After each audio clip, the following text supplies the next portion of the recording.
ஒரு குடும்பம் வரப்போகிற அழிவிலிருந்து பாதுகாக்கப்பட வேண்டும் அப்படின்னு சொன்னா முதல்ல அந்த வரப்போகிற அழிவை குறித்தான எச்சரிப்பை பெற்றிருக்கணும். நான் சொல்றது வெறும் இயேசு கிறிஸ்து வரும்போது நடக்கக்கூடிய சம்பவத்தை குறித்து மாத்திரமல்ல.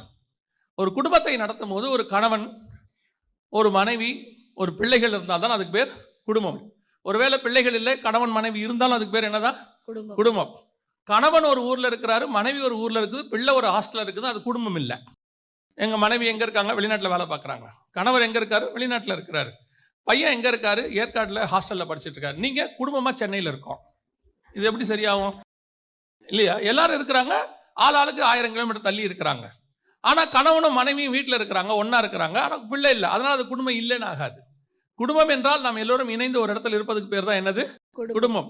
அப்போ ஒரு குடும்பத்தை ரட்சித்தல் என்பதற்கு முதலாவது நமக்கு இருக்க வேண்டிய குவாலிட்டி, வரப்போகிற காரியங்களை குறித்து தற்காலத்திலே எச்சரிப்பு பெறணும். ஃபியூச்சரை குறித்த எச்சரிப்பு இப்ப இருக்கணும் ஃபேமிலிக்கு.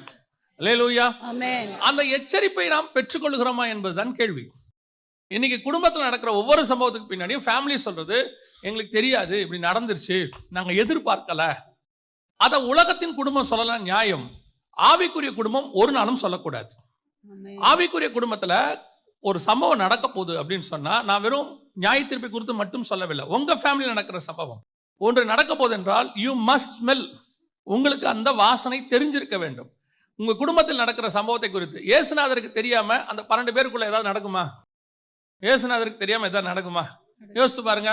அவன் எங்கேயோ பேசிட்டு இருக்கான், வந்து கேட்கிறாரு, உங்களை யார் பெரியவன்? அவர் பாட்டுன்னு வந்தாரு, அவர் பாட்டு ஒரு சீலையை கட்டினாரு, கால்களை கழுவுனாரு. கழுவி முடிச்சானே கேட்கிறாரு, உங்களை யார் பெரியவன் தானே சண்டை போட்டீங்கன்றாரு. இல்லையா? எனக்கு அதோட ரொம்ப ஆச்சரியப்படுற விஷயம் என்னன்னா, இந்த பெனாதாத்னு ஒரு ராஜா இருப்பான். இந்த பெனாதாத்து எதை பிளான் பண்ணாலும் எலிசா போய் இஸ்ரவேல் ராஜா கிட்ட சொல்லிடுவான், அவன் இப்படி பிடிக்க போறான், நீ வந்து என்ன செய்ய, இப்படி போய் காப்பாத்திக்க உன்ன அப்படின்றவான். இஸ்ரவேல் ராஜாவும் அவனுக்கு கீழ்ப்படிஞ்சு கரெக்டா காப்பாத்திடுவான். ஒரு நாள் பெனாதாத்துக்கு பயங்கர டென்ஷன் ஆகி போச்சு. அப்போ அந்த ராஜா கூப்பிட்டு தளபதிகளை சொல்றாரு, நான் போடுற மொத்த திட்டத்தையும் யாரோ ஒருத்தர் இஸ்ரவேல் ராஜாவுக்கு சொல்றீங்க, யாருன்னு எனக்கு சொல்ல மாட்டீங்களா? ஏன் இப்படி என்னை பத்தி சொல்றீங்க அங்கன்னு கேட்பாரு. ஃபெடப் ஆயிட்டான் அவன். எவ்வளோ போட்டாலும் அங்கே போயிடுது சீக்கிரட்டு. ஃபெடப் ஆயிட்டான். ஃபெடப் ஆன உடனே அந்த தளபதி கூட இருக்கவன் சொல்லுவான், ராஜா நீ எங்க யாரையும் சந்தேகப்படாத, அங்க எலிசான்னு ஒருத்தர் இருக்கான், உன் வீட்டின் பள்ளி அறையிலே பேசுறத கூட அவன் கண்டுபிடிச்சிருவான்றான். யோசித்து பாருங்க, தன்னுடைய நாட்டுக்கு ஒரு பிரச்சனை வருது என்பது தேவன் அவனுக்கு தெரியப்படுத்துகிறார்.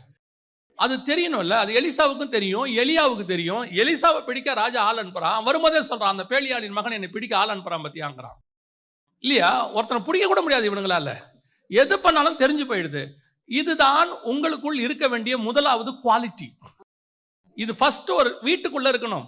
வீட்டுக்குள்ள நடக்கிற விஷயம் ஒண்ணுமே தெரிய மாட்டேங்குது இல்லையா? என்ன காரணமாக இருக்கும்? இன்னைக்கு நிறைய பேர் வீட்டில் இதான் பிரச்சனை. திடீர்னு முந்தியெல்லாம் சொல்லுவாங்க, ஒரு உதாரணத்துக்கு சொல்றேன், முந்தியெல்லாம் சொல்லுவாங்க, பிள்ளைகள் நடக்கிற நடையை வச்சே பெற்றோர் கண்டுபிடிச்சிருவாங்க என்ன பிரச்சனை வீட்டிலன்ட்டு. எங்க அம்மா கிட்ட ஒரு பழக்கம் உண்டு. நான் காலேஜ் முடிச்சுட்டு வரும்போது அப்படி முகத்தை பார்க்கும்போதே கேட்பாங்க, என்னடா மதியானம் சாப்பிடலையா, பசிக்குதாம்பாங்க. நம்ம முகத்தை வச்சே அவங்களால என்ன செய்ய முடியும்? ஒரு ஐடென்டிஃபை பண்ண முடியும். நடைய வச்சு ஒரு பெண்ணு நடக்கிறத, வீட்டுக்குள்ள நடந்து வரதை வச்சு அவங்க அம்மா கண்டுபிடிச்சிருவாங்க என்ன பிரச்சனைன்னு சொல்லி. உடம்புல பிரச்சனை இருக்குதா, இல்லை ஏதாவது வலி இருக்குதா அப்படின்னு அவங்க கண்டுபிடிச்சிருவாங்க. அவங்க நட ஷேப்பை வச்சே கண்டுபிடிப்பாங்களாம். ஆனால் இன்னைக்கு நான் சொல்றது பிசிக்கலி, இதை தாண்டி ஒன்று நீங்க போகணும், ஸ்பிரிச்சுவலி போகணும். பிள்ளைகளுக்கு மட்டுமல்ல, வீட்டுக்குள்ள சொல்றேன், மொத்தமா சொல்றேன்.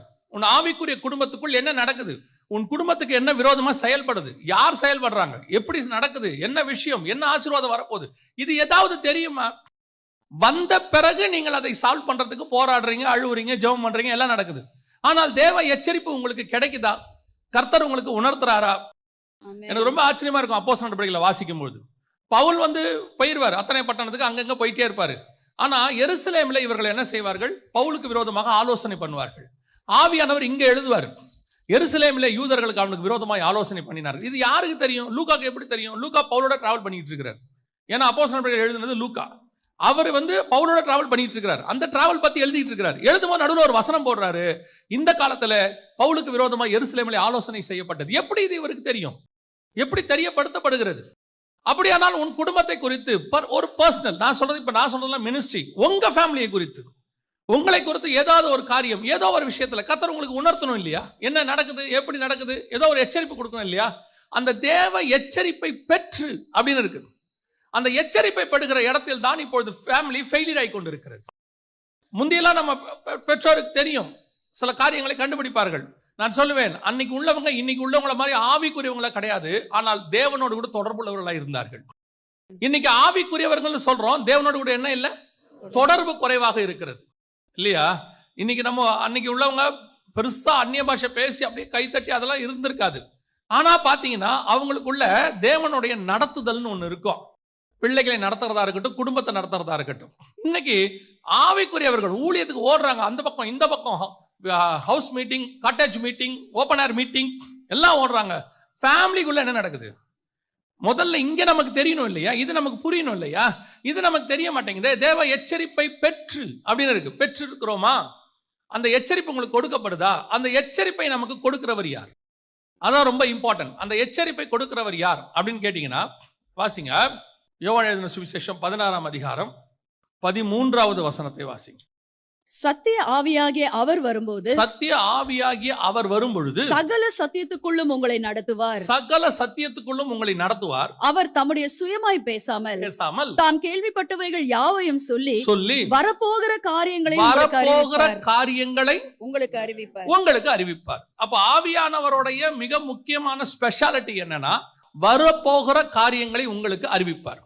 ஒரு ஆவிக்குரிய குடும்பம் ஒரு ஆவியானவராலே நடத்தப்படுகிற குடும்பமாய் இருக்குமானால், உன் குடும்பத்தில் வரப்போகிற காரியங்களை குறித்து ஆவியானவர் உங்களுக்கு நிச்சயம் உணர்த்துவார். அவர் உணர்த்தினாதான் நீங்கள் எச்சரிப்பு பெற்று உங்கள் குடும்பத்தை ரட்சிக்க முடியும். இதுதான் அதோடைய கனெக்ஷன். அந்த தேவ ஆவியானவர் உங்களுக்குள்ள இருக்கிறாரா? ஆவியானவர் இருக்கிறாருங்க, உணர்த்துகிறாரா? ஆவியானவர் உங்களுக்குள்ள இருக்கிறார், சரி, உணர்த்துகிறாரா? அதான் இங்க கேள்வி. ஆவியானவருக்கும் உணர்த்துறதுக்கு இன்னொரு மிக முக்கியமான கனெக்ஷன் இருக்கு ஃபேமிலியில. ஆவியானவர் உங்ககிட்ட உணர்த்தணும்னா ஆவியானவருக்கும் உங்களுக்கு என்ன இருக்கணும்?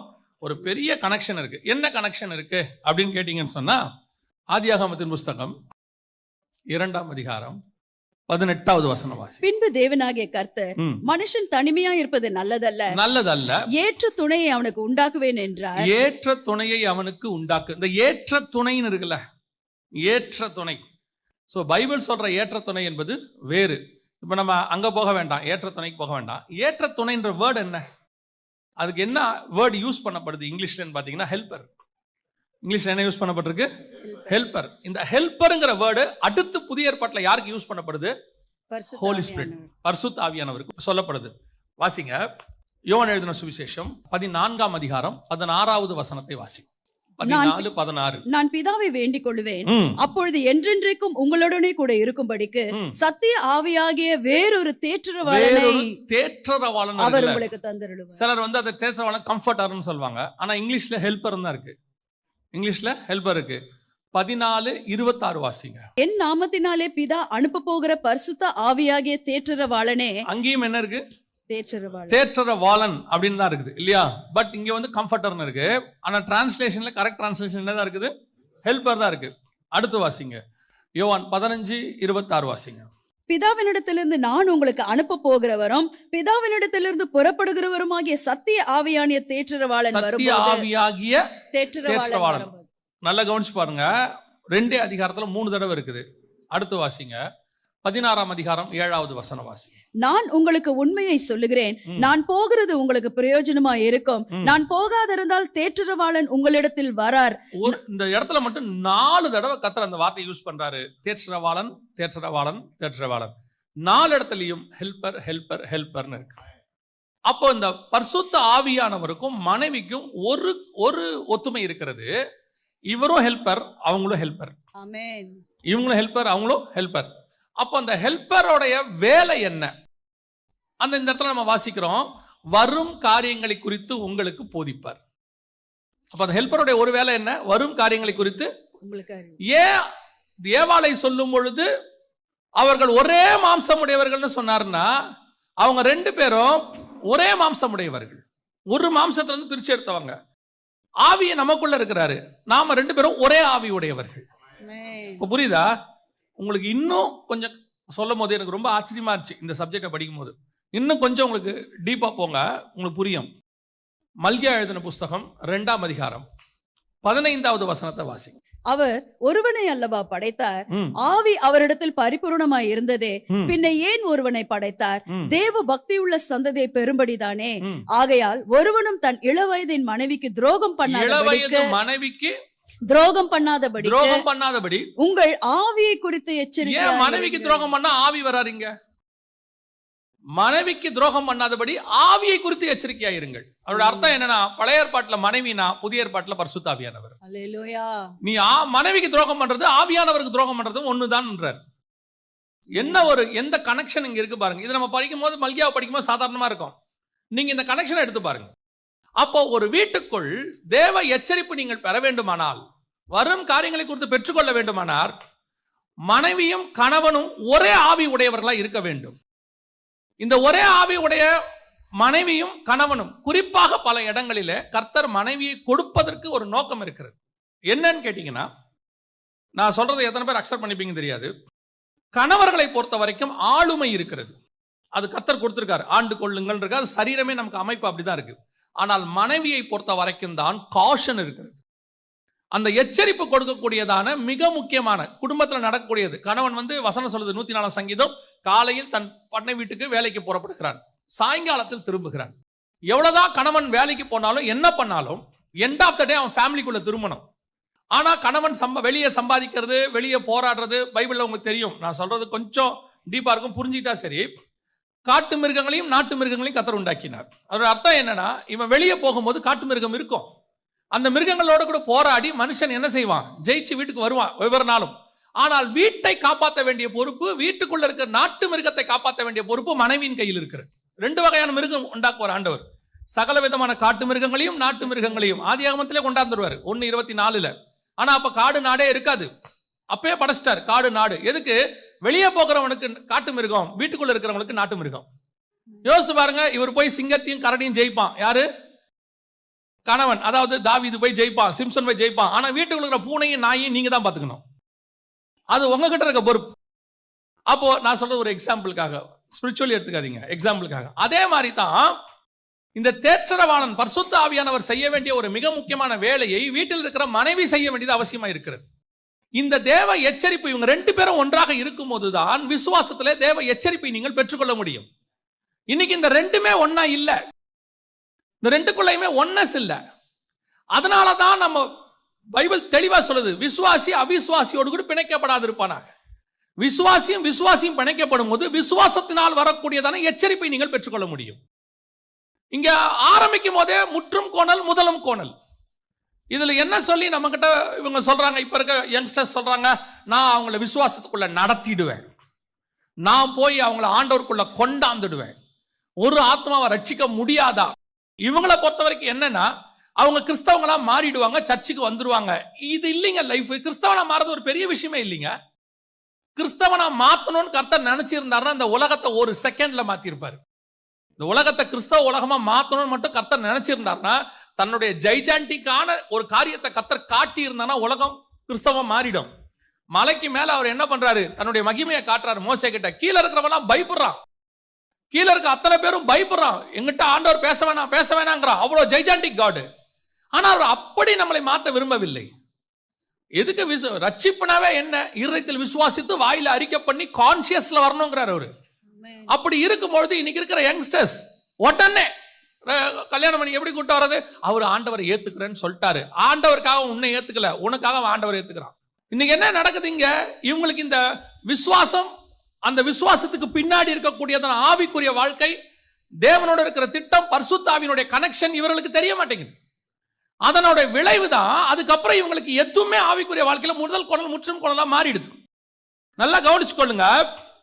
உங்கள் குடும்பத்தை பத்தின எச்சரிப்பு உங்களுக்கு இருக்க வேண்டுமானால் கணவனும் மனைவியும் ஒரே ஆவி உடையவர்களா இருக்கணும். நான் எப்பவும் ஒரு விஷயத்தை ரொம்ப எனக்கு ஆண்டவர் சொல்லி கொடுத்த சொல்வேன். ஆதாமுடைய விலாவிலிருந்து ஏவாளை எடுத்தாருன்னு பைபிள் சொல்லல.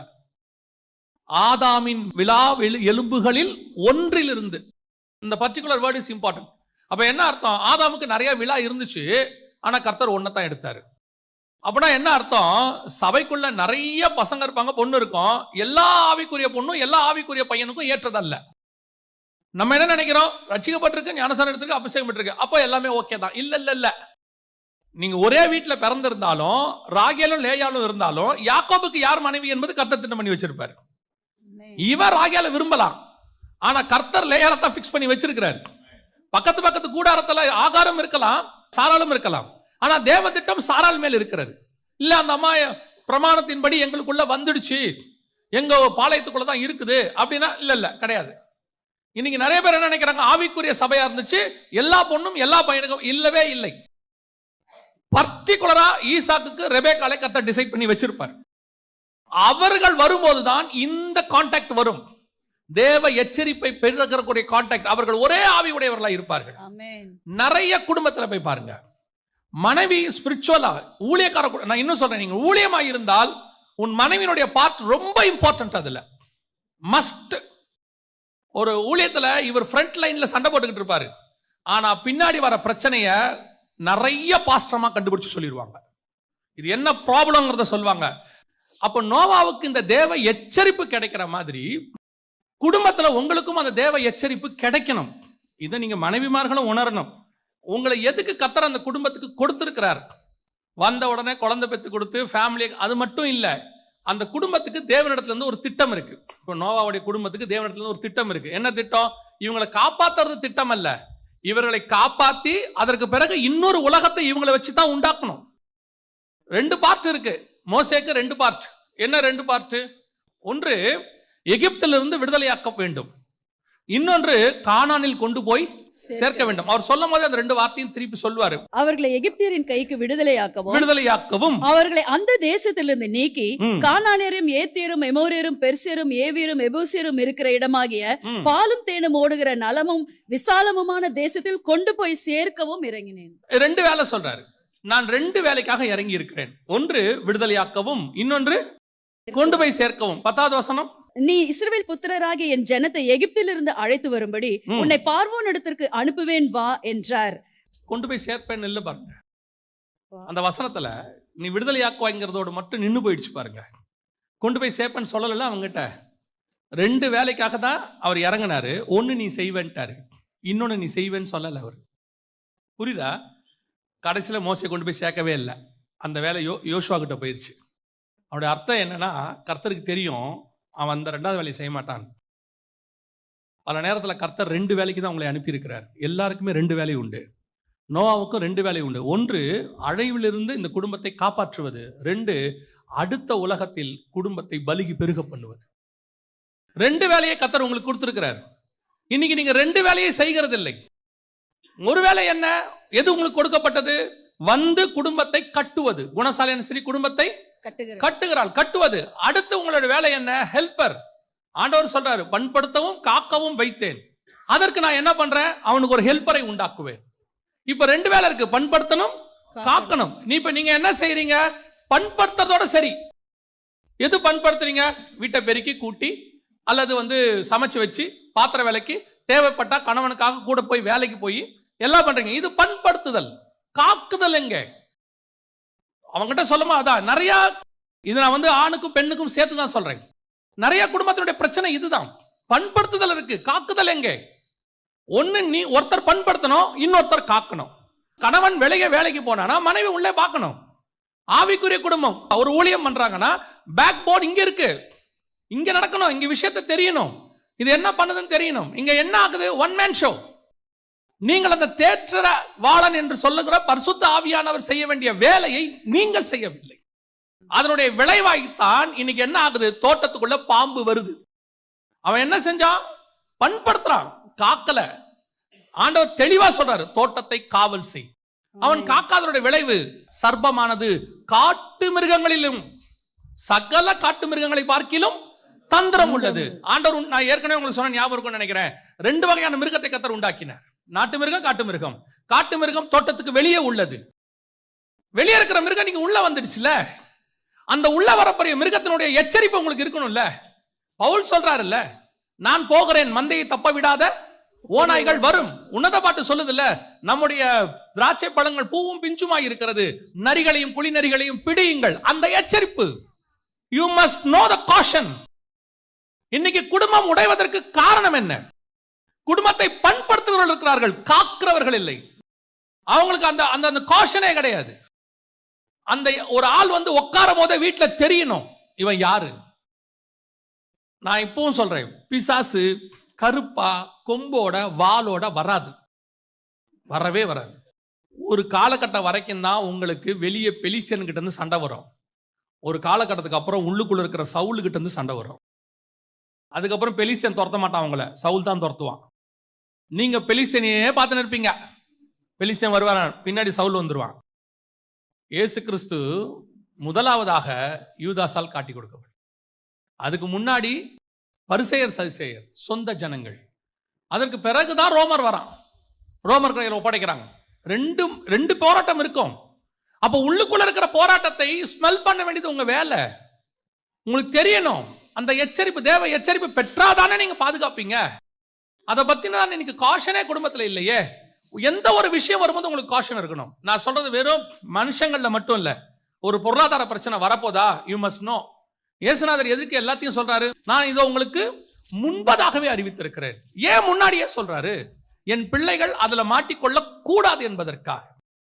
அதான் பைபிள் தெளிவா சொல்றது, வரும் காரியங்களை குறித்து என்னிடத்துல கேளுங்கள், நான் உங்களுக்கு மறு உத்தரவு அருளுவேன். இன்னைக்கு குடும்பத்துக்கு விரோதமாக பிசாசு ஒரு சபையை உடைக்கணும்னா நேரா வந்து சபையை உடைக்க மாட்டான், சபைக்குள்ள இருக்கிற குடும்பங்கள் வழியா தான் சபைக்குள்ள வருவான். அப்போ சபைக்குள்ள வரக்கூடியதை யார் கண்டுபிடிக்கணும்? we must know, தெரிஞ்சிருக்கணும் சபைக்குள்ள. அதுக்கு நீங்க உளவுத்துறை வைக்கணும், ஸ்பை வைக்கணும் கிடையாது, அது வேஸ்ட், ஃபெயிலியர். இஸ்ரவேலுடைய ஃபெயிலியரே இன்னைக்கு எல்லாரும் சொல்லுவாங்க, இஸ்ரவேலுடைய ஸ்பை தாங்க பயங்கர மொசாட்டு தான் வேர்ல்ட்லயே பெஸ்ட்பாங்க. இஸ்ரவேலுடைய வீழ்ச்சிக்கு காரணமே அந்த ஸ்பை தான். அவன் கர்த்தரை நம்புறதுக்கு பதிலாக ஸ்பையை நம்ப ஆரம்பிச்சிட்டான் இல்லையா? அவன் எகிப்துல இருந்து புறப்பட்டு வரும்போது ஒவ்வொரு இடத்துக்கும் அவன் என்ன செய்வான்னு கேட்டீங்கன்னா, ஆட்களை அனுப்புறதெல்லாம் அவனுக்கு கிடையவே கிடையாது. கர்த்தர் சொல்லுவாரு, போவான், சண்டை போடுவாங்க, கர்த்தர் யுத்தம் பண்ணுவாரு. திடீர்னு ஒரு முடிவு எடுக்கிறாங்க கானானுக்கு மட்டும். என்ன முடிவு எடுக்கிறாங்கன்னா, நம்ம என்ன செய்வோம், ஸ்பை அனுப்புவோம், ஸ்பை அனுப்பி கானான் எப்படி இருக்குன்னு பார்ப்போம் அப்படிங்கிறாங்க. இப்ப கர்த்தர் சொல்றாரு, போக சொல்லுன்றாரு.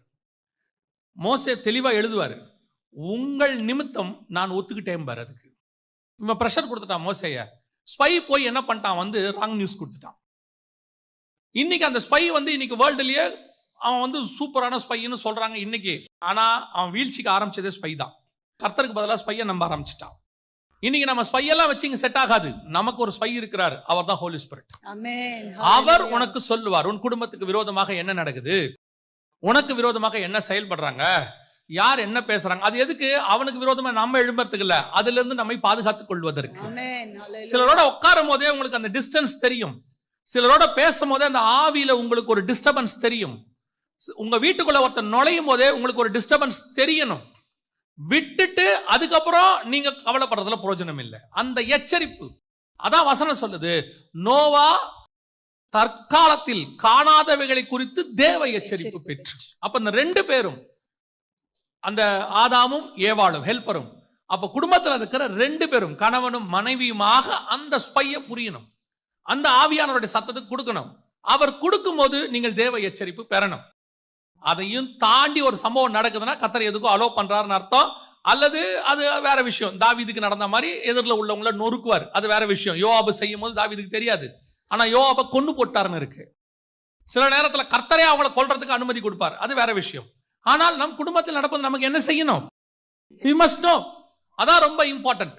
அப்போ நீங்க ரெண்டு பேரும் ஒரே ஆவி உடையவர்களாக, ஒரே காரியத்தை உடையவர்களாக இருந்தாதான் அது நடக்கும். இங்கே ஒரே ஆவியே இல்லை வீட்டுக்குள்ள. ஒரே ஒரு ஃபேமிலியில ஒரு பிரேயர் இருக்குதா? இன்னைக்கு ஃபேமிலி பிரேயர் இருக்குதா? நிறைய ஆவிக்குறி குடும்பத்தில் ஃபேமிலி பிரேயரே கிடையாது. நியாயப்பிரமாணத்தை ஃபாலோ பண்றான் யூத, ஒரு நாளைக்கு 5 தடவை ஜெபம் பண்றானாமா, 7 தடவை ஜெபம் பண்றானாமா. நீங்க சுயாதீன பிரமாணத்தை ஃபாலோ பண்றவங்க நம்ம ஒரு வாரத்துக்கு ஒரு தடவை ஜெபம் பண்ணீங்களா? டெய்லி பிரேயர் டைம்னு ஒன்று இருக்கா? குடும்பமா உட்காந்து பேசுறீங்களா? சாப்பாடு போட்ட உடனே அதை எடுத்துட்டு ரூமுக்கு போயிடுது பொண்ணு, பையன் எடுத்துக்கிட்டு கம்ப்யூட்டருக்கு முன்னாடி போயிடுறான், பொண்ணு எடுத்துட்டு போனுக்கு முன்னாடி போயிடுது, இந்த அம்மா எடுத்து கிச்சன்லயே சாப்பிட்டுக்கிட்டு இருக்கு, அவரு டிவிக்கு முன்னாடி சாப்பிட்றாரு. ஆனா குடும்பமா சாப்பிட்றாங்க, அதான் ரொம்ப முக்கியம். அதான் ஃபேமிலி. ஒரு சாப்பிட்றதுலே முந்தியெல்லாம் இதெல்லாம் உண்மை இருக்காது, டெக்னாலஜியே இருக்காது. ஆனா சாப்பிடும் போது ஒன்னா இருந்து சாப்பிடணுங்கிறது ஒரு ரூல் இருந்துச்சு. வீட்டில் சாப்பிடும் போது கூப்பிடுவாங்க, வாங்க வாங்க சாப்பிடலான்னு வாங்க. என்ன வேலை போட்டதுனால அதை அப்படியே போட்டு வந்து என்ன செய்வாங்க, உட்காந்து சாப்பிடுவாங்க. இன்னைக்கு இருக்கா அவங்க வீட்டில்? ஒரு குடும்பம் எங்க இருக்கு, எப்படி இருக்கும் நம்ம யோசிச்சு பாருங்க. எங்கேயாவது உட்காந்துருக்கோமா? வீட்டில் உட்காந்து எல்லாரும் சேர்ந்து ஒரு 5 நிமிஷம் பேசணுமா? நல்லா கவனிச்சு கொள்ளுங்க. குடும்பம் என்பது ஒரு ஐக்கியம். ஒரு மனம் என்பது தேவ ஆவியானவர் கொடுப்பது. அங்கே வரும்போது தான் அந்த எச்சரிப்பு உங்களுக்கு கிடைக்கும். இல்லாவிட்டால் கிடைக்காது. ஒரு தீர்மானம் எடுங்க. வெரி சிம்பிள் தீர்மானம் தான். நான் சொல்றது ஸ்டார்ட் பண்றது ரொம்ப ஈஸி. டெய்லி ஒரு அரை மணி நேரம் குடும்பமாக உட்காருவோம். ஒரு 9:30 மணிக்கு நீங்க வரீங்களா? வாங்க. பசங்க டியூஷன்ல இருந்து வரட்டும், நீங்களும் உட்காருங்க. உட்காந்து ஒரு அரை மணி நேரம் பசங்களுக்கு அதுக்கப்புறமா சாப்பாடு போடுங்க. ஒரு ½ an hour டெய்லி ஒரு சங்கீதம் வாசிப்பீங்களோ, இல்லை ஒரு அதிகாரம் வாசிப்பீங்களோ, காஸ்பல் வாசிப்பீங்களோ, வாசிச்சு ஒரு பாட்டு பாடி ஒரு ஜெபம் பண்ண சொல்லுங்க. டெய்லி பசங்களை ஆளாளுக்கு ஒரு அதிகாரத்தை ஒரு நாளைக்கு ஒருத்தரை வாசிக்க சொல்லுங்க. டெய்லி ஒருத்தரை ஜெபம் பண்ண சொல்லுங்க. நான் உங்களுக்கு சொல்றேன், இதனுடைய வேல்யூ உங்களுக்கு இப்போ ஆரம்பிக்கும் போது தெரியாது. உங்களை அறியாமலே உங்க குடும்பத்தில் ஒரு பாண்டிங் உருவாகும், ஒரு பாதுகாப்பு உருவாகும். உங்களை அறியாமலேயே கீழ்ப்படிதல், நீங்க என்னென்ன எக்ஸ்பெக்ட் பண்றீங்களோ எல்லாமே உங்க குடும்பத்தில் நடக்கும். அல்லேலூயா. அதான் முதலாவது அவனுக்குள் இருந்தது. தேவ எச்சரிப்பு பெற்று குடும்பத்தை பேழை உண்டு பண்ணினான் இருக்கு இல்லையா? தேவ எச்சரிப்பு பெற்று, அதுல ஃபர்ஸ்ட் பாயிண்ட் தேவ எச்சரிப்பை பெற்றுக்கொண்டான். இரண்டாவது வாசிங்க. விசுவாசத்தினாலே நோவா தற்காலத்திலே காணாதவைகளை குறித்து தேவ எச்சரிப்பு பெற்று பயபக்தி உள்ளவனாகி தன் குடும்பத்தை ரட்சிப்பதற்கு பேழையை உண்டு பண்ணினான். அப்ப இரண்டாவது அவனுக்குள்ள இருந்த சுபாவம் என்ன? இந்த எச்சரிப்பு வந்த உடனே அவனுக்கு என்ன வருது? ஒரு பயபக்தி வருது. அதாவது நிறைய இப்ப இருக்க சபைகள்ல இருக்கிற இரண்டாவது பிரச்சனை என்னன்னா, ஆவியானவர் பேசாமலாம் இல்ல. நிறைய சபைகள் ஆவியானவர் என்ன செய்யறாரு? அவர் பார்த்து அவர் செய்யறார். ஆவியானவர் ஆரம்பத்திலே சொல்லிட்டார். ஆவியானவர் சபைகளுக்கு சொல்லுகிறதை காதுள்ளவன் கேட்க கடவன். ஆவியானவர் பேசுறாரு. ஆனா கேட்டு பயபக்தி உள்ளவன் ஆகிறது நம்ம கிட்ட தான் இருக்குது. இங்க ஊழியக்காரங்க உங்களுக்கு போதிக்கிறாங்க, அதன்படி செய்கிறீர்களா? அது உங்களுக்கு ஏறுகிறதா? பயபக்தி உள்ளவனாகி சில நேரத்துல நாம கொடுக்கக்கூடியதான காஷனை, கொடுக்கக்கூடிய செய்திய வெறும் செய்தியாக எடுத்துக்கொள்கிறோமே ஒழிய அது ஏதோ ஒன்றுக்கான ப்ரிப்பரேஷனை நம்ம எடுத்துக்கிறது இல்லை. எதுக்கு ஆவியானவர் உங்களுக்கு சபையில பேசுறாரு? சபையில பேசும்போது உங்களை மார்க் போடுறதுக்காக ஆவியானவர் பேசல. நல்லா புரிஞ்சுக்கோங்க. எங்க பாஸ்டர் செய்தி கொடுக்கும்போது எங்களுக்கு ஆவியானவர் சொல்லி கொடுத்தது என்னன்னா, அது யார் வேணாலும் பேசட்டும், யார் பேசினாலும் அதில் 5 நிமிஷம் கர்த்தர் கண்டிப்பாய் நம்மோடு பேசுவார். ஒரு செர்மன் அந்த 5 நிமிஷத்துக்கு நீங்க கவனிக்கணும். எந்த 5 நிமிஷம் உங்களுதுன்னு நீங்க பார்க்கணும். நான் சொல்ல புரியுதா? இப்போ நீங்க டாக்டர்கிட்ட போய் உட்காந்துருப்பீங்க, அல்லது பேங்க்ல போயிடுவீங்க. இந்த டோக்கன் போடுவாங்க, பார்த்துருக்கீங்களா? டோக்கன் நம்பர் டிவியில் போடுவாங்க. அதில் வந்து பார்த்தீங்கன்னா 800 பேர் 600 பேர் டோக்கன் வாங்கியிருப்பான், போட்டுக்கிட்டே இருப்பாங்க. எந்த டோக்கன் போடும் போது நீங்கள் டிவியை பார்ப்பீங்க. என் நம்பர் வந்திருக்கா, என் நம்பர் வந்திருக்கா பார்த்துக்கிட்டே இருப்பீங்க. நீங்கள் கீழே குனிஞ்சு அது 814 இந்த 900 தான், 900 வரும்போது பார்க்கலான்ட்டு கீழே குனிஞ்சிட்டே இருக்க மாட்டீங்க. டங்குன்னு ஒரு சவுண்ட் ஒன்று முடிச்சு பார்ப்பீங்க. இது ஒரு வேளை வந்திருக்குமோ, ஒரு காஷன்.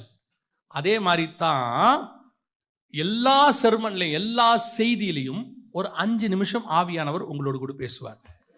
ஏன்னா நீங்க ஆவியானவர்கிட்ட வந்துட்டு போகும்போது அவர் நிச்சயம் உங்களை வெறுமனே திரும்பி அனுப்பவே மாட்டார்.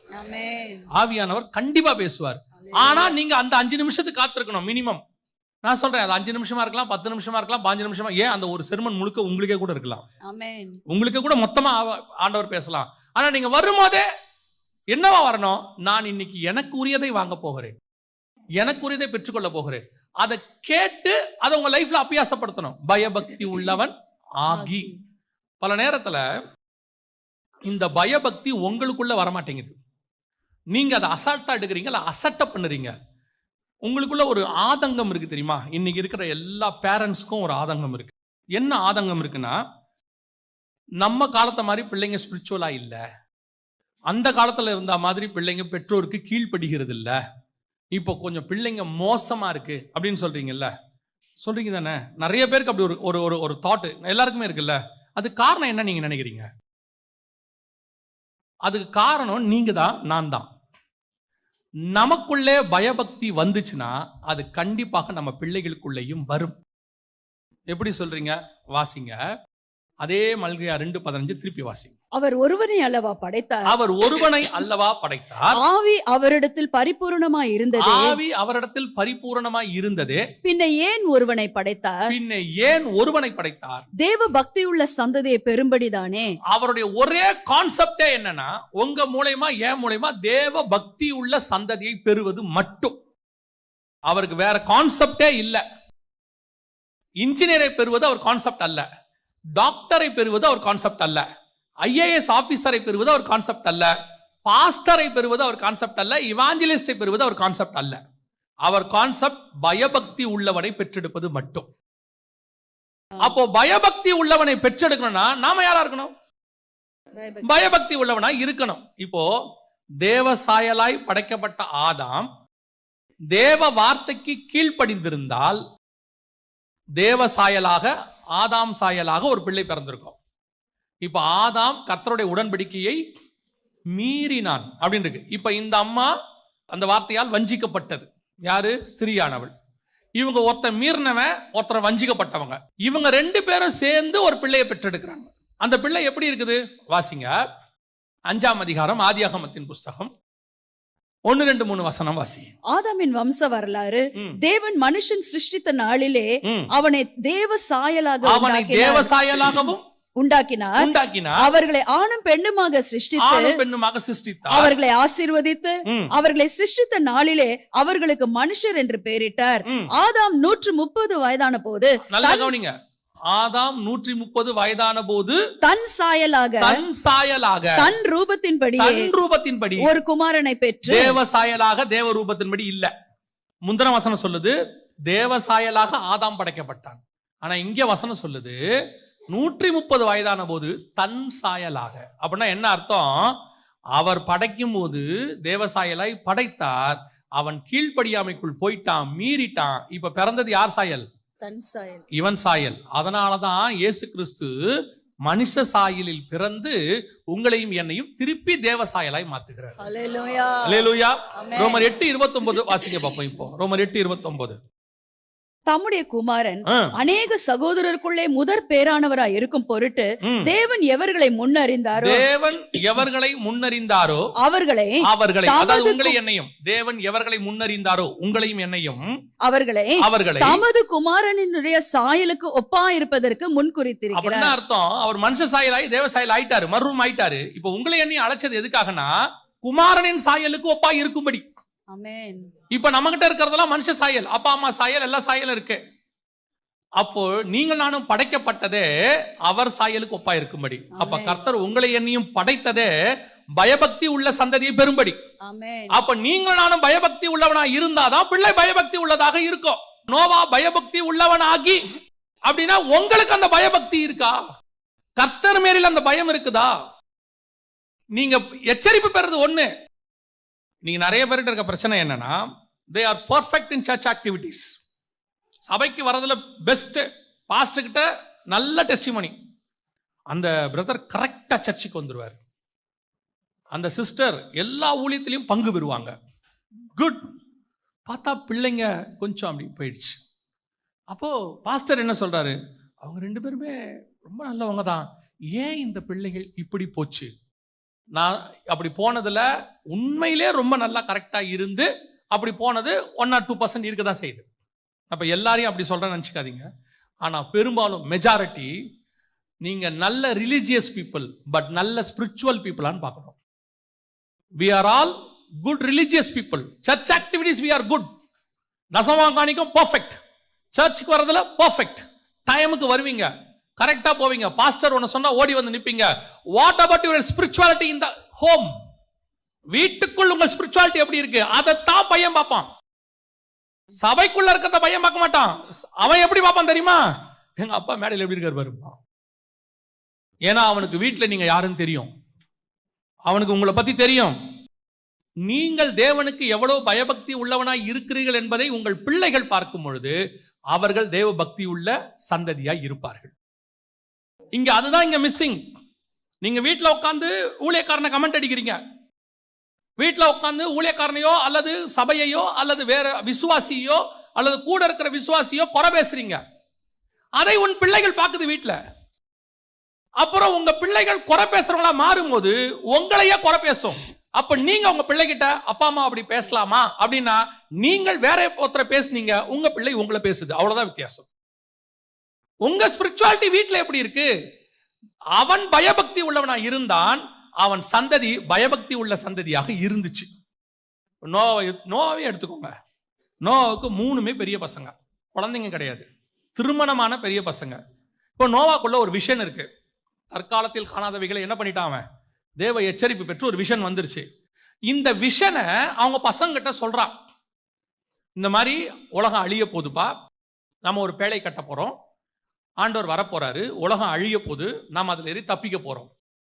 இந்த விஷனை பையன் அக்செப்ட் பண்ணுமே. முதல்ல 3 வாலிப பசங்க, மனைவியோட இருக்கிற 3 பசங்க, நீங்க சொல்ற இந்த தரிசனத்தை அவன் ஏற்றுக்கொள்ள வேண்டுமே.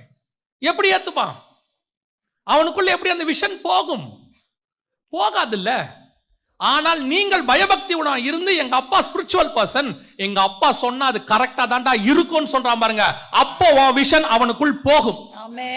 உன் பேச்சு திறமையினால போகாது, ஆனா உன்னோட ஸ்பிரிச்சுவாலிட்டி அவனுக்குள் கொண்டு போகும். அது எப்படி போகும்லாம் கேட்காதீங்க, போகும், அவ்வளவுதான்.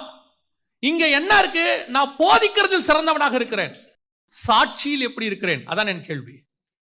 அங்கதான் பார்க்கணும். இப்ப இம்பார்ட்டன்ட், எல்லா பிள்ளைக்கும் அந்த வாலிப பிராயத்தில் என்னென்ன விதமான போராட்டங்கள் உண்டோ, இயேசுநாதருக்கு அது இருந்துச்சு தானே. அவர் தாமே நம்மை போல எல்லா விதத்திலும் சோதிக்கப்பட்டார்னு இருக்குல்ல, இருந்துச்சு தானே. எல்லாருக்கும் இருக்கதான் செய்யும். என் பிள்ளைக்கும் இருக்கும், உங்க பிள்ளைக்கும் இருக்கும். அதை அவர்கள் மேற்கொண்டு வர வேண்டும் என்று உங்களுக்கு ஆசை இருக்குது இல்ல, எல்லாருக்கும் அந்த ஆசை இருக்குல்ல. அப்ப அந்த ஆசை இருக்கணும்னா நீங்கள் பயபக்தி உள்ளவனாய் அவருக்கு முன்னாடி நிக்கணும். நீங்கள் இல்லாமல் அவர்களுக்கு நீங்கள் சாட்சியை காட்ட முடியாது. நீங்க ஸ்ட்ரிக்டா இருக்கலாம், அது வேற விஷயம். இப்பவும் சொல்றேன், உங்களுடைய கண்டிப்புனால உங்க பிள்ளைய திருத்திடலாம்னு நினைக்காதீங்க. கண்டிப்பா இருங்க, வேணான்னு சொல்லல, ஆனால் அது திருத்தாது. உங்க ஸ்பிரிச்சுவாலிட்டி தான் அவர்களை திருத்தும். அதுதான் மாத்துவதற்கு காரணமா இருக்கும். உங்களை அவன் பார்க்கணும், உங்க மேல அவனுக்கு ஒரு ஸ்பிரிச்சுவல் பயம் வரணும், ஆவிக்குரிய பயம் வரணும். அப்ப அடிப்பாரு. அந்த பயத்தை விட எங்க அப்பா ஸ்பிரிச்சுவல் பர்சன். யாக்கோபு சொன்னா பாருங்க, அவங்க அப்பாவை பார்த்து ஒரு வார்த்தை, அம்மா இவர் ஆசீர்வச்சா அது ஆசீர்வாதம், ஆனா சபிச்சிட்டாரு நான் சாபத்துல மாட்டிடுவேன். அப்ப அவங்க அப்பா மேல அவனுக்கு ஒன்று நம்பிக்கை இருக்கு. எங்க அப்பா வாயிலிருந்து வந்தா அது ஆசீர்வாதம், அதே நேரத்தில் எங்க அப்பா வாயில சாபத்தை நான் வாங்கிடக்கூடாது. எவ்வளவு பெரிய ஸ்பிரிச்சுவாலிட்டி பாருங்க, அந்த பயம். யாக்கோபு படுத்து கிடக்குறான் கட்டில்ல, அவனால உட்கார கூட முடியல. யோசேப்பு கொண்டு போய் பிள்ளைகளை நிறுத்துறான். எங்க அப்பா ஆசீர்வதிச்சா அந்த ஆசீர்வாதம் என் பிள்ளை மேல நிற்கும். அதுதான் ஸ்பிரிச்சுவாலிட்டி. அப்பா எப்படிப்பட்டவர், என்ன வேலை பார்த்தவர், ஆடு மேய்ச்சவர், அவர் ஊர் ஊரா சுத்தின, நாடோடி டென்ட்ல தங்கி இருந்தாரு. இப்ப நான் எகிப்துக்கே பிரதமராக இருக்கிறேன், நான் என்னோட போஸ்டிங் என்ன, இப்ப எங்க அப்பாவுக்கே நான் தான் சோறு போடுறேன். உண்மை அது. யாக்கோபுக்கு அரிசி கொடுத்தது அவன் தானே. அதனாலே உங்க அப்பாவும் அம்மாவும் தாழ்ந்தவர்கள் என்று அர்த்தம் அல்ல. அவனுக்கு நீ சாப்பாடு வேணா போடல உங்க அப்பா அம்மாவுக்கு. யாக்கோபு வாயிலிருந்து புறப்பட்டது ஒவ்வொன்றும் தீர்க்க தரிசனம். ஆதியாகமத்தை முழுக்க வாசிச்சு பாருங்க, அத்தனையும் end time prophecy. End time prophecy. பிள்ளைகளை என்னிடத்தில் கிட்டே வாருங்கள், கடைசி காரியத்தில் உங்களுக்கு சம்பவிப்பதை நான் உங்களுக்கு போதிப்பேன். அவங்களுக்கு சொல்றேன், உங்க அப்பா அம்மா கிட்ட வாயின் வார்த்தைகள்ல கேர்ஃபுல்லா இருங்க. ரட்சிக்கப்பட்ட அப்பா அம்மா கிட்ட பல நேரத்துல அப்பா அம்மா சரி இருக்காது, அது சும்மாவே திட்டம், அதை விட்டுருங்க. காரணம் என்னாமல் விட்ட சாபம் என்ன செய்யாது, பலிக்காது. ஆனால் உன் தகப்பன் ஆவிக்குரியவனாய் இருந்து, உன் தாய் ஆவிக்குரியவங்களாய் இருந்து, அவர்கள் அதுவும் ஊழியக்காரராக இருப்பார்களானால் you must be very careful. அவங்ககிட்ட வாங்கிறதுக்கு நீங்கள் ரொம்ப யோசிக்கணும். நான் ரொம்ப எங்கள் அம்மா மரண தருவாயில் மரணிக்கிறதுக்கு ஒரு வாரம் 2 வாரத்துக்கு முன்னாடி போய் எங்கள் அம்மா பக்கத்தில் உட்காந்து கேட்டேன். என் ஆசை அது. கேட்டேன், ஏம்மா உங்களுக்கு நான் ஏதாவது குறை வச்சுட்டேன்னா? எங்கள் அம்மா 80 வயசில் செத்தாங்க, ஆண்டவருக்குள்ளே நித்திரை அடைஞ்சாங்க. இப்போ தான் 2023 எங்கள் அம்மாட்ட போய் பக்கத்தில் உட்காந்து அப்படி கேட்டேன், ஏம்மா நான் ஏதாவது குறை வச்சுட்டேன்னா? ஏன்னா அந்த நேரத்துலேயே அதை செஞ்சிடணும்னு எனக்கு ஒரு ஆசை. நம்மளே அறியாமல் எவ்வளோ செய்வோம் தானே, கோபத்தில் கூட பேசுவோம் அம்மாவை, அதெல்லாம் அது நார்மலாக நடக்கிற ஒரு விஷயம். போய் பக்கத்தில் உட்காந்து கேட்டேன், ஏதாவது உங்களுக்கு குறை வச்சுட்டேன்? எங்கள் அம்மா என்னை பார்த்து ஒரு வார்த்தை சொன்னாங்க, ஒன்றும் இல்லைடா, கர்த்தருடைய கிருபையில் ஆண்டவர் எனக்கு நல்ல பிள்ளையை கொடுத்தார், இந்த ஒரு ஆசீர்வாதம் எனக்கு போதும் என்று நான் நினைக்கிறேன். கர்த்தர் அதை எனக்கு ஆசீர்வாதமாக மாற்றி கொடுப்பார். அது ரொம்ப முக்கியம். உங்கள் பயபக்தி உங்கள் பிள்ளைகளுக்குள் வரும். நீங்கள் பயபக்தி உள்ளவர்களாக இருக்கணும். நான் ஒரு ஜெயின் ஃபேமிலியை பார்த்தேன், ரட்சிக்கப்பட்டவங்க தான் அவங்க. ஜெயின் ஃபேமிலியை பார்த்தேன். வில்லிவாக்கம் பக்கத்தில் இருக்காங்க. அந்த ஐயா வந்து ஒரு சாட்சி சொன்னார் என்கிட்ட. கொரோனா நேரத்தில் அவங்க வந்து உங்களுக்கு தெரியும் தானே, வட்டிக்கு கொடுக்குறது அவங்களுடைய தொழில். ஆனால் அவங்க ஆண்டவரை ஏற்றுக்கொண்டதுனால வட்டி கொடுக்கறத என்ன செஞ்சுட்டாங்க, நிறுத்திட்டாங்க. நாங்கள் இனிமேட்டு வட்டிக்கு கொடுக்க மாட்டோம், அதாவது ஆண்டவர் வந்து எங்களுக்கு உணர்த்துறாரு அப்படின்னு சொல்லிட்டு நிறுத்திட்டாங்க. இப்போ கொரோனா வந்துருச்சு, வேலையெல்லாம் இல்லை, மூடியாச்சு. இப்போது என்ன செய்யறதுன்னு தெரியல அவங்களுக்கு, வருமானத்துக்கே வழி இல்லை, கஷ்டம். அந்த நேரத்தில் கர்த்தர் அவங்களுக்கு ஒரு ஆலோசனை, அவர் தான் அதிசயமான ஆலோசனை கர்த்தராச்சே, வண்டர்ஃபுல் கவுன்சிலர். அவர் என்ன சொன்னாராம், உங்கள் அம்மாவுக்கு சமைக்க தெரியும். யார்? அவருடைய அம்மாவுக்கே, அவங்களுக்கு ஒரு 60 வயசு, சமைக்க தெரியும். அவங்க ஸ்நாக்ஸ், சமோசா இந்த மாதிரி, அந்த அம்மா சமோசா போடுவாங்க, அதை உணர்த்தி நீ போய் சமோசா போடுன்னு. நான் இது எதுக்கு சொல்ல வந்தேன், அந்த வயசான பாட்டி அந்த அம்மா உட்காந்து சமோசா போட்டு கொடுக்குறாங்க. இவர் போய் என்ன செய்கிறாரு, வாசலில் ஒரு வண்டி வச்சு இவர் அதை வியாபாரம் பண்ணுறாரு. மனைவி அந்த சமோசா கூடன்னு தட்டெல்லாம் கழுவி கொடுக்குறாங்க. இதை 2 பிள்ளைகளும் பார்க்குறாங்க. பார்த்தோன்னே அவங்க என்ன செய்கிறாங்க, கூட வேலைக்கு வராங்க, பெருக்கிறது, வேலைக்கு போகிறது. இப்போ பாருங்கள், இவர் பிள்ளைகளை வந்து வேலை செய்ய சொல்லலை, இவர் கேட்கல. இவரை பொறுத்த வரைக்கும் கஷ்டம் நம்மோட போட்டோம், பிள்ளைகளுக்கு என்ன செய்ய வேண்டாம், நல்லா இருக்கட்டும். ஆனால் ஒரு குடும்பமே வேலை செய்து கொரோனா நேரத்தில் இடம் வாங்கி வீடு கட்டுவதற்கு கர்த்தர் அவருக்கு கிருபை தந்தார். அல்லேலூயா. இதுதான் ஆவிக்குரிய குடும்பம். நீங்கள் இறங்கி செய்யும் போது உங்கள் பிள்ளைகள் தானாய் செய்வார்கள், உங்கள் பிள்ளைகள் தானாய் செய்வார்கள். கவனிச்சுக்கொள்ளுங்க, நீங்கள் எவ்வளவு பயபக்தி உள்ளவர்களாய் இருக்கிறீர்களோ உங்கள் பிள்ளைகளும் அவ்வளவு பயபக்தி உள்ளவர்களாய் இருப்பார்கள். அல்லேலூயா. கடைசியாய் அந்த வசனத்தை வாசிங்க, நம்ம இன்னும் ஒரு காரியத்தை பார்த்துட்டு முடிக்கலாம். விசுவாசத்தினாலே நோவா தற்காலத்திலே காணாதவைகளை குறித்து தேவ எச்சரிப்பு பெற்று பயபக்தி உள்ளவனாகி தன் குடும்பத்தை ரட்சிப்பதற்கு பேழையை உண்டு பண்ணினான். கடைசி என்ன உண்டு பண்ணினான்? பேழையை உண்டு. அவன் எச்சரிப்பு பெற்றான், அந்த பயபக்தி வந்துச்சு, கடைசியாய் ஒரு கிரியை செய்தான். அதுதான் ரொம்ப இம்பார்ட்டன்ட். இன்னைக்கு நல்ல ஆவிக்குரியவர்கள் இருக்கிறாங்க, இன்னும் சொல்ல போனா பயபக்தி உள்ளவர்களும் இருக்கிறார்கள். ஆனால் விசுவாசத்தோடு இருக்கிறார்களே ஒழிய கிரியை இல்லாத விசுவாசத்தோடு இருக்கிறார்கள். வேதம் சொல்லுது, கிரியை இல்லாத விசுவாசம் செத்தது. செத்தது. ஆண்டவர் ஒரு விஷன் கொடுக்கிறாரா, அதுக்கான கிரியை உங்ககிட்ட இருக்கணும். அந்த கிரியை தான் உங்களை ரட்சிக்கும். இப்போ நோவாவுக்கு தெரிஞ்சிருச்சு, ஓகே ரைட் ஃபைன். இப்போ நம்மகிட்ட ஒரு குரூப் இருக்கு இந்த கடைசி காலத்தில். என்ன குரூப் தெரியுமா? இப்போ எங்களுக்கு ஒரு மினிஸ்ட்ரி, என் டைம் மினிஸ்ட்ரி ஆண்டவர் கொடுத்துருக்கிறாரு. கடைசி காலத்தை பற்றி தான் நாங்கள் பேசுகிறோம். அதை சொல்லும்போது உலகம் வந்து இப்படி ஒரு முடிவுக்கு வரப்போகுது, ஆண்டவர் வரப்போறாரு. நோவா சொன்னதே தான் நாங்கள் இப்போ வேற வெர்ஷனில் சொல்லிக்கிட்டு இருக்கிறோம். அவர் 2000 வருஷத்துக்கு முன்னாடி, 4000 வருஷத்துக்கு முன்னாடி சொன்ன வெர்ஷனை இப்போ நாங்கள் வேற ஒரு வெர்ஷனாக சொல்கிறோம்.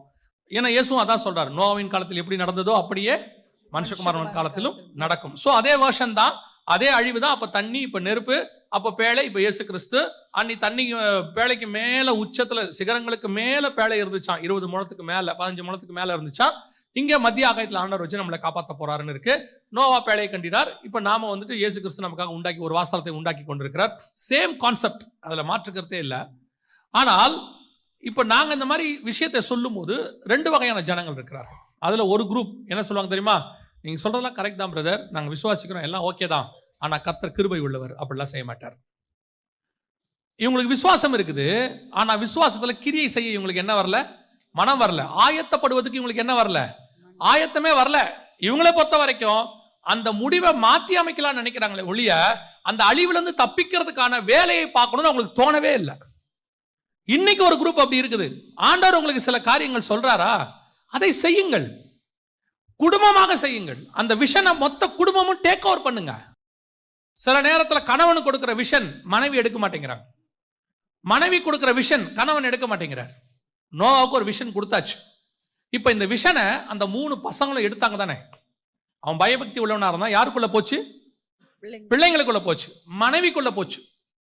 இவங்க 2 பேருக்குள்ள போனது ஆச்சரியம். அதை விட பெரிய ஆச்சரியம் என்ன தெரியுமா? அந்த 3 பசங்களுடைய மனைவிகளுக்குள்ள போனது. நீங்க 1 பேதுருவின் புஸ்தகம் 3ஆம் அதிகாரம் 20வது வசனத்தை வாசிக்கும். அந்த ஆவிகள் பூர்வத்திலே நோவா பேழையை ஆயத்தம் பண்ணும் நாட்களிலே தேவன் நீடிய பொறுமையோட காத்திருந்த போது கீழ்ப்படியாமற் போனவைகள் அந்த பேழையிலே சிலராகி 8 பேர் மாத்திரம் 8 பேர் மாத்திரம். 2 பேதுருவின் புஸ்தகம் 2ஆம் அதிகாரம் 5வது வசனம் வாசி. பூர்வ உலகத்தையும் தப்ப விடாமல் நீதியை பிரசங்கித்தவனாகிய நோவா முதலான 8 பேரை காப்பாற்றி. பர்டிகுலரா 2 இடத்துல 8 பேர் 8 பேர்னு பைபிள் சொல்லுது. பேழைக்குள்ள போனது எத்தனை பேர்? 8 பேர். யார் அந்த 8 பேர்? நோவா, 3 பசங்க, 4 பேரு, நோவாவின் மனைவி, 3 பசங்களுடைய மனைவி, 4 பேர். ஸோ இப்போ இந்த 8 பேர் உள்ளுக்குள்ள போயிட்டாங்க. அப்போ வசனம் தெளிவா இருக்கு, 8 பேர் தான் போனாங்க, அவங்க மருமகளும் போயிருக்கிறாங்க. விஷன் நோவாவுது. விஷன் யாருது? நோவாவுது. இந்த விஷனை அப்படியே யாருக்குள்ள கொண்டு போக முடியுது? மனைவிக்குள்ள கொண்டு போக முடியுது. அந்த விஷனை அப்படியே பிள்ளைகளுக்குள்ள கொண்டு போக முடியுது. பிள்ளைகளுக்குள் மட்டுமல்ல, பிள்ளைகளிலிருந்து பிள்ளைகளின் மனைவிகளுக்குள்ளும் கொண்டு போக முடியுது. எப்படி சாத்தியம்? இன்னைக்கு உங்களால முடியுமா? இன்னைக்கு முடியுமா? இவ்வளோ டெக்னாலஜி உள்ள காலத்துல இவ்வளோ தூரம். அன்னைக்கு நோவா ஒருத்தன் மட்டும்தான் சொல்றான், உலகம் அழிய போது, உலகம் அழிய போது, உலகம் அழிய போது. அவன் நீதியை பிரசங்கித்து அவனை நோக்கியா வாசிச்சோம். 2 பேதுரு 2:5 வாசிச்சோம். பூர்வ உலகத்தை தப்ப விடாமல் நீதியை பிரசங்கித்தவன் ஆகிய நோவா ஒருத்தன் மட்டும்தான் பிரசங்கம் பண்ணியிருக்கான். அவன் ஒருத்தன் தான் பிரசங்கம். ஆனா இப்ப அப்படி இல்ல, உலகம் முழுக்க ஊழியக்காரங்க பிரசங்கம் பண்றாங்க. 10ஆவதுக்கு சயின்டிஸ்டே ப்ரூஃப்ஸ் கொடுக்குறாங்க, உலகம் அழிய போகுது, இது அக்கினி வரப்போகுது, இதோ பெரிய பேரழிவு நடக்குது, மிகப்பெரியதான். ஏன்னா அன்னைக்கு இருந்த மக்கள் தொகைக்கு இன்னைக்கு இருந்த மக்கள் தொகைக்கு அதிகமான காஷன் கொடுக்க வேண்டியிருக்கு ஆண்டவருக்கு. 1,20,000 பேர் இருந்த நினிவேக்கு ஒரு ஆள் போதும். ஆனா 800 கோடி இருக்கிற உலகத்துக்கு 8,000 தீர்க்கதரிசி தேவைப்படுது. அதனால ஆண்டவர் உலகம் முழுக்க உண்டாக்கிட்டார். இவ்வளோ காஷன் கொடுக்கப்படுது. ஆனால் இந்த காஷன் எல்லாம் ஒரு பக்கம் போகட்டும், இந்த விஷயம் உங்களுக்குள்ளும் உங்கள் பிள்ளைகளுக்குள்ளும் போகுதா? உங்க மனைவிக்குள்ள உங்களால கொண்டு போக முடியுதா? ஒரு விஷயத்தை நீங்கள் சொல்றது எனக்கு ரொம்ப ஆச்சரியம். ஒரு விஷயம் படிச்சு பார்த்தேன். ஆண்டவர் பேசும்போது சொன்னாரு, ஈசாக்குக்கு ஒரு ஒரு கட்டளையை நியமிக்கிறார் ஆபிரகாம். என்ன கட்டளையை நியமிக்கிறார்னா, அந்த வேலைக்காரன் பொண்ணு பார்க்க போகும்போது வேலைக்காரன்கிட்ட ஆபிரகாம் சில உறுதிமொழி வாங்குறாரு. அந்த உறுதிமொழியில ஒண்ணு, பெண் உன் பின்னே வர மனதில்லாது இருந்தாலே ஆகில் அப்பொழுது நீ இந்த என் ஆணைக்கு நீங்களா இருப்பாய். அங்கே மாத்திரம் என் குமாரனை மறுபடியும் அழைத்து கொண்டு போக வேண்டாம். திருப்பி இந்த கானானை விட்டு வெளியே யார் போக கூடாது? ஈசாக்கு போக கூடாது. 2வது வாசி 26ஆம் அதிகாரம் 2-3 வசனம் வாசி. கர்த்தர் அவனுக்கு தரிசனமாகி, நீ எகிப்துக்கு போகாமல் நான் உனக்கு சொல்லும் தேசத்திலே குடியிரு. இந்த தேசத்திலே இரு. அந்த அடுத்த வசனம் இருக்கு, இந்த தேசத்திலே வாசம் பண்ணு. இந்த தேசத்தில் வாசம், நீ வெளியே போக கூடாதுன்னு அர்த்தம். அப்ப ஈசாக்குக்கு உள்ள ஒரு பெரிய கட்டளை. ஆபிரகாம் வெளியே போவாரு, வெளியிருந்து வருவாரு. யாக்கோபு வெளியே போவாரு, வெளியே போயிட்டு திருப்பி வருவாரு. இவங்களுக்குலாம் அது ரெஸ்ட்ரிக்ஷன் கிடையாது. இவங்களுக்குலாம் அந்த சட்டத்துக்கு நீங்களா இருக்காங்க. ஈசாக்கு அதுக்கு பின்னாடி ஒரு ஸ்பிரிச்சுவல் ரீசன் இருக்கு. ஏன் ஆபிரகாம் வெளியிருந்து உள்ள வந்தாரு? ஏன் யாக்கோபு வெளியே போயிட்டு உள்ள வந்தாரு? ஏன் ஈசாக்கு உள்ளே இருந்தாரு? இந்த 3 முற்பிதாக்களுக்கு நடுவில் ஒரு பெரிய இருக்கு. இப்ப நம்ம அந்த மெசேஜுக்கு போக வேண்டாம், அது முடியாது. அப்போ ஈசாக்குக்கு ஒரு கட்டளை உண்டு, அவன் அங்கேயே தான் இருக்கணும். என்ன இருக்கு அப்படின்னு கேட்டீங்கன்னா, அவன் அந்த தேசத்தை விட்டு வெளியே போகவே கூடாது. இப்போ ரெபேக்கால கூட்டிட்டு வராங்க. வந்த பிறகு நல்லா கவனிச்சு பாருங்க, அவள் கடைசி வரைக்கும் அந்த தேசத்தை விட்டு வெளியே போனதாக இருக்கவே இருக்காது. அந்த தேசத்தை விட்டு வெளியே போகவே இல்லை. ஒரு தடவை கூட அந்த தேசத்தை விட்டு வெளியே போனாங்கிறத நீங்க பார்க்க முடியும். ரூத்தை பார்க்க முடியும், ராகாபை பார்க்க முடியும், நிறைய பேரை பார்க்க முடியும். ஆனா அந்த அம்மா மட்டும் வெளியே போனதாக நீங்க பார்க்கவே முடியாது. காரணம் என்னன்னா, கணவனுக்கு ஒரு பிரமாணம் என்றால் அவர்கள் 2 பேரும் ஒரே மாம்சமாய் இருக்கிறார்கள். அந்த பிரமாணம் இவளுக்கும் பொருந்தும். இயேசு கிறிஸ்துக்கு ஒரு பிரமாணம் என்றால் அது சபைக்கும் பொருந்தும். உங்கள் கணவனுக்கு ஒரு தரிசனம் கொடுத்தால் அது உங்களுக்கும் பொருந்தும். இயேசு கிறிஸ்து சபைக்கு ஒரு வெளிப்பாடு கொடுத்தால் அதை நிறைவேற்றுவதற்கு ஆவியானவர் வருவார். 2 பேரும் ஒன்றாய் இருப்பார்கள். அப்போ உங்களுக்கு கொடுக்கப்பட்ட தரிசனத்தில் உங்கள் கணவனுக்கு கொடுக்கப்பட்டதோ உங்களுக்கு கொடுக்கப்பட்டதோ, நாம் ஒரே மாம்சமா இருக்கிறோம், ஒரே ஆவியா இருக்கிறோம். அந்த தரிசனத்தை உங்க ஆப்போசிட் பார்ட்னர் கிட்ட கொண்டு போக முடியுதா? Is that possible? இன்னைக்கு முடியுமா? உடனடியாக எதிர்ப்பு. ஒரு 70% ஊழியக்காரனுக்கு உடனடியாக எதிர்ப்பு. இப்போ ஒரு கானானுக்கு போக சொல்லிட்டார் ஆபிரகாம், நீ புறப்பட்டு போ. அதுவும் சொல்லும்போது சொல்லிட்டாரு, உன் தேசத்தையும் உன் இனத்தையும் உன் தகப்பன் வீட்டையும் விட்டு போ, எல்லாத்தையும் விட்டு போயிட்டே இரு அப்படின்ட்டார். இதுல ஆபிரகாம் போறது ஒன்றும் பெரிய விஷயம் இல்லை, அதுவும் பெரிய விஷயம்தான். ஆபிரகாம போக சொல்லி ஆபிரகாம் கானானுக்கு போற. அவர் ஈராக்ல இருக்கிறாரு. ஆபிரகாம் எங்க இருக்கிறாரு? ஈராக்ல இருக்கிறாரு. ஏன்னா ஆதியாகமம் 11:31 சொல்லுது, அவர் சினையார் தேசத்தில் உள்ள ஊர் பட்டணம், அது ஈராக். ஈராக்ல இருந்து இஸ்ரேலுக்கு நடந்து வரணும். So unknown place. அதுவே பெரிய விஷயம். அதை விட பெரிய விஷயம் மனைவியை கூட்டிட்டு வர்றது. அந்தமா வருது தானே, அதுதான் விஷனை ஏற்றுக்கொண்டு நடப்பது. உங்ககிட்ட இருக்கிற பெனிஃபிட்டையும் பார்க்க கூடாது, இருக்கக்கூடியதை நான் டிஸ்அட்வான்டேஜையும் பார்க்க கூடாது. This is vision. I will travel with you. It's over. Amen. ஹalleluya. இன்னைக்கு எத்தனை பேர் அப்படி டிராவல் பண்ணுவீங்க? ரெபேக்காளை கூப்பிட்டு கேட்குறாங்க, இந்த மனுஷனோட கூட போகிறாயா? நோ ஃபேஸ்புக், நோ வாட்ஸ்அப், எந்த விதமான பயோடேட்டாவும் இல்லை. பையனுக்கு 40 வயசு. நோட் த வேர்ட், பையனுக்கு 40 வயசு. வந்திருக்கிறவன் எவனே தெரியாது, பார்த்து 3 நாள் தான் ஆகுது. அவன் வந்திருக்கவன் சொல்கிறான். ஆனால் ரெபேக்கா கிட்ட ஒரே ஒரு குணம் மட்டும் இருந்துச்சு. நீங்கள் அந்த பைபிளை நல்லா கவனிக்க முடியும். எந்த ஒரு விஷயத்துக்கும் அவள் கர்த்தர்கிட்ட போகிற சுபாவம் அவளுக்கு இருந்துச்சு. பிள்ளை வயிற்றுல மோதிக்கிட்டா உடனே கர்த்தர்கிட்ட போவா. என்னவென்று விசாரிக்கும்படி கர்த்தரிடத்துல போனாள். இப்போ இவட்ட கேட்குறாங்க, எங்கள் ஊரில் ஒருத்தர் இருக்கிறாரு ஈசாக்குன்னு, செல்வ சீமான், எங்கள் எஜமான் அப்படி சம்பாரிச்சு வச்சிருக்காரு, வயசு 40. ஓ அப்படியா, எப்படி இருப்பார்? அது எப்படி சொல்ல முடியும்? நீங்கள் வாங்க வந்து பாருங்க, நல்லா சக்கச்சவேர்னு அப்படி இருப்பார். இப்போ அவளை கூப்பிட்டு கேட்குறாங்க, நீ போகிறாயா? ஒரே வேர்ட், நான் போகிறேன். அவன் சொல்கிறான், ஒரு 10 நாள் இருந்துட்டு போகலாம். இல்லை வேணாம், போகலாம், ரைட் போகலாம். இதுதான் ஸ்பிரிச்சுவலி எடுக்கிற முடிவு. அந்த தரிசனத்தை நீங்கள் சுமப்பது என்பது இதுதான். உன் கண்ணு பார்த்து தரிசனத்தை முடிவெடுக்கக்கூடாது. உங்கள் வீட்டுக்காரருக்கோ உங்களுக்கோ ஒரு தரிசனம் கொடுக்கப்படுதா, அது தேவனிடத்துலேருந்து வருகிறதா, அப்படியே அக்செப்ட் பண்ணுங்க, அப்படியே ஏற்றுக்கொள்ளுங்க. உன் தகப்பனுக்கு ஒரு தரிசனம் வருதா, உன் தாய்க்கு ஒரு தரிசனம் வருதா, சொல்றாங்களா, அக்செப்ட். நோ மோர் கொஸ்டின்ஸ், அப்படியே அக்செப்ட். நீ உன் கணவருக்கு உன் மாமியாருக்கு சொல்றாங்களா? பல நேரங்களில் நான் சொல்லிட்டு முடிக்கிறேன், கவனிங்க. பல நேரங்களில் ஊழியக்காரன் குடும்பத்தில் கூட சொல்கிறேன், மருமகள்கள் வராங்க. வந்துட்டு அந்த மாமியார் ஊழியக்காரம்மா, இந்த மாமியார் ஊழியக்காரம்மா, அவங்க மாமனார் ஊழியக்காரர்.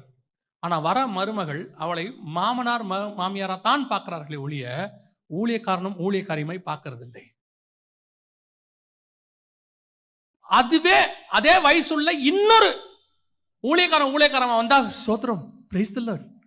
ஆனா இங்க ஒரு தரிசனம் பெற்ற தேவ மனுஷன், ஒரு நீதியுள்ள சந்ததி, பயபக்தி உள்ள சந்ததியை பெற்றெடுத்திருக்கிறான். அந்த குடும்பத்தை கட்டுவதற்கு நான் வந்திருக்கிறேன்ற விஷன் அவங்களுக்குள்ள இல்லை. அதனால பைபிள் சொல்லுது, ரெபேக்காள் சாராளின் கூடாரத்தில் போய் குடியிருந்தாள். யூதா முறைப்படி, இஸ்ரவேல் முறைப்படி ஒவ்வொருத்தருக்கும் ஒரு கூடாரம் உண்டு. லேயாளுக்கு ஒரு கூடாரம், ராகேலுக்கு ஒரு கூடாரம், ஆபிரகாமுக்கு ஒரு கூடாரம், சாராளுக்கு ஒரு கூடாரம். எல்லாம் அவங்க கூடாரத்தில் இருப்பாங்க, அதான் ப்ரொசீஜர். ஆனால் ரெபேக்காளுக்கு மட்டும் கூடாரமே கிடையாது. அங்கே வசனம் இருக்கு, நீங்க வேணா வாசிச்சு பாருங்க. 24ஆம் அதிகாரம் கடைசி வசனம் சொல்லும், அப்பொழுது ஈசாக்கு ரெபேக்காளை தன் தாய் சாராளுடைய கூடாரத்துக்கு அழைத்து கொண்டு போய் அவளை தனக்கு மனைவியாக்கி கொண்டு அவளை நேசித்தான். தாயினுடைய சாராளின் கூடாரத்துக்கு அழைத்து. ஏயா, ஈசாக்கு செல்வ சீமான் தானே, எனக்கு ஒரு கூடாரத்தை போட்டு தர மாட்டியா? இந்த சாராளுடைய கட்டிலில் அவள் படுத்ததுக்கு ஒரு முகாந்திரம் உண்டு. இது கிறிஸ்துவை கொண்டு வரக்கூடியதான கூடாரம். சாராள் இதுவரைக்கும் இதை சுமந்து கொண்டு வந்தாள், இனி நான் சுமந்து கொண்டு போவேன். இந்த கூடாரத்தில் கிறிஸ்து பிறக்கிற வரைக்கும் இந்த கூடாரம் கானானுக்குள் இருக்கும். அந்த தரிசனம் உனக்குள்ள இருக்கணும். நீ ஒரு வீட்டுக்குள்ள போறேன்னா அந்த குடும்பத்துல இது ஏன் வீடு, நான் இப்படிதான் இருப்பேன், தனியா தான் இருப்பேன், அதல்ல. நீ எதுக்கு உள்ள போன தெரியுமா? ஒரு தரிசனம் உண்மையிலும் அந்த குடும்பத்துக்கு ஒரு பாண்டிங் இருக்கு. அது பரலோகத்தினுடைய திட்டம். உன் மூலமாக ஒரு பிள்ளை வரும், அது பில்லி கிரகமாய் கூட இருக்கலாம். கர்த்தரியா எது மூலமா என்ன சந்ததி உருவாக்க தெரியாது, அதை உருவாக்குவதற்கு நீ உள்ள போயிருக்கிற அந்த விஷனை சுமந்து கொண்டு போறவங்களா இருக்கணும். கணவனுடைய விஷன், ஆபிரகாமின் விஷன்ஸ், நல்ல கவனிங்க. ஆபிரகாமின் விஷன் ரெபேக்காளுக்கு இருக்கு. எப்படி சொல்றீங்க? 22ஆம் அதிகாரம் 17வது வசனத்தை வாசிங்க, ஆதியாகமத்தின் புஸ்தகம்.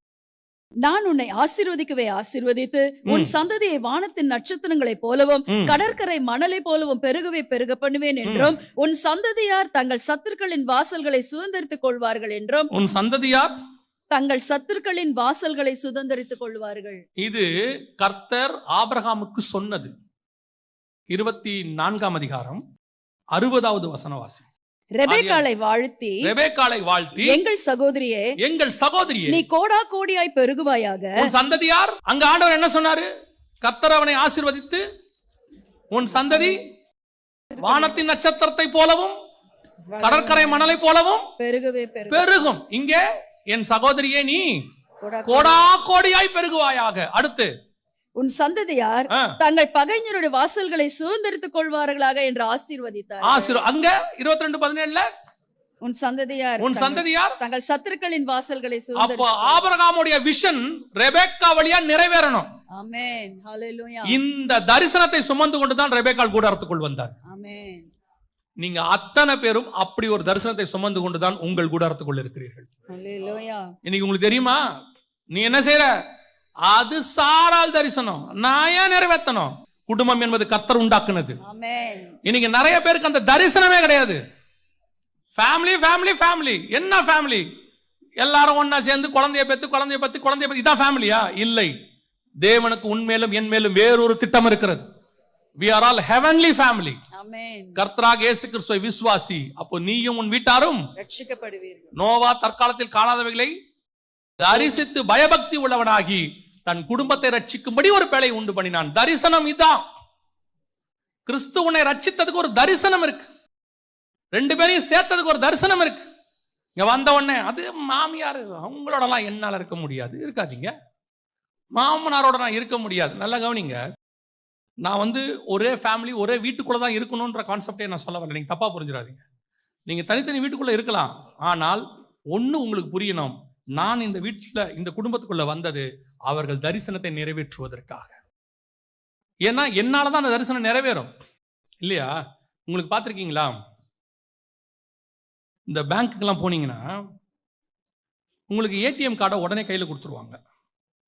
ஏடிஎம் கார்டு என்ன செஞ்சிருவாங்க? கொடுத்துருவாங்க. ஆனால் அவங்க சொல்லுவாங்க பின் நம்பர் லெட்டரில் வரும்பாங்க. உங்கள் அட்ரஸ்க்கு என்ன செய்வாங்க? பின் நம்பர் லெட்டரில் வரும். கார்டு உங்ககிட்ட இருக்குது, பின் நம்பர் இன்னொரு இடத்துலேருந்து வரும். அது எங்கேருந்து வரும்னா ஹெட் குவார்ட்டர்ஸ்லேருந்து வரும். இந்த பேங்க்கு அவங்களுக்கு அப்ளை பண்ணி விட்டுரும். இப்போது இந்த கார்டு உங்ககிட்ட இருக்குது, இவங்க கொடுத்தது, பின் நம்பர் இன்னொரு இடத்துல வரும். இது ரெண்டும் போட்டால் தான் உன் அக்கௌண்ட்டே ஆக்டிவேட் ஆகும். அதே மாதிரி தான் உன் கையில் இருக்கிற தரிசனத்துக்கான பின் நம்பர் உன் மனைவியின் வீட்டில் இருக்கிறது. அது இங்கே சேர்ந்தாதான் பரலோகத்தில் உன் அக்கௌண்ட் ஆக்டிவேட் பண்ண முடியும். இந்த புரிதல் உங்களுக்கு எனக்கும் வேணும். கணவன் மனைவியினுடனே அப்படியே 100% மேட் ஃபார் ஈச் அதர் அப்படியே அதெல்லாம் இல்லை. கன்ஃபார்மாக பிரச்சனைகள் இருக்க தான் செய்யும். உங்களுக்கு பிடிக்காதது அவங்களுக்கு பிடிக்கும், அவங்களுக்கு பிடிக்காதது உங்களுக்கு பிடிக்கும். என்ன செய்ய முடியும்? ஏன்னா நான் அதற்காக இணைக்கப்படவே இல்லை. அந்த எச்சரிப்பை பெற்று பயபக்தி உள்ளவனாகி வேலையை உண்டு பண்ணி நான் சாராளின் கூடாரத்துக்கு ஏன் வருகிறேன்? நான் ஆபிரகாமின் தரிசனத்தை நிறைவேற்ற வந்திருக்கிறேன். இந்த தீர்மானம் நீங்க எடுங்க, உங்கள் குடும்பமும் அந்த விசுவாச குடும்பத்தில் ஒன்றாக மாறிவிடும். அல்லேலூயா.